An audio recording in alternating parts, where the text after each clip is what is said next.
Bonsoir à tous et bienvenue pour un nouveau journal.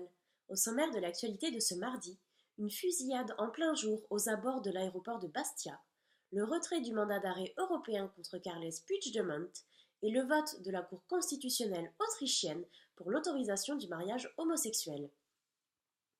Une personne tuée et 2 personnes blessées. C'est le bilan provisoire de la fusillade qui s'est déroulée ce matin aux abords de l'aéroport de Bastia, en Corse. Selon la police, la fusillade aurait éclaté vers 11 heures. L'un des blessés est en état d'urgence absolue. Le second, lui, aurait été touché par hasard par une balle perdue. Il n'était pas visé par la fusillade. Une enquête a été ouverte par le parquet de Bastia pour tentative d'assassinat. Les enquêteurs, eux, sont à la recherche d'un véhicule sombre qui aurait pu être utilisé par le tireur. Les raisons de la fusillade, par contre, ne sont-elles pas encore connues. Carles Puigdemont va-t-il pouvoir rentrer en Espagne?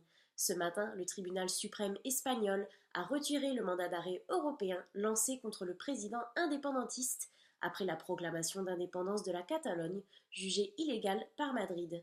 Ce retrait permettra d'éviter que l'affaire soit jugée par la justice belge ou par toute autre juridiction étrangère.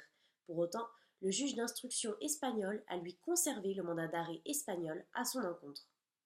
C'est le 16e pays en Europe à autoriser le mariage homosexuel.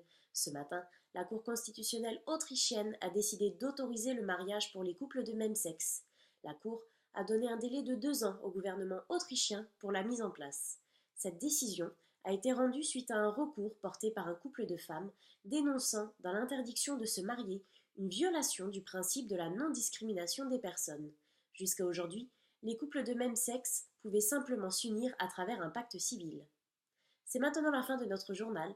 Merci à vous de nous avoir suivis et à demain pour de nouvelles informations. Excellente soirée à tous.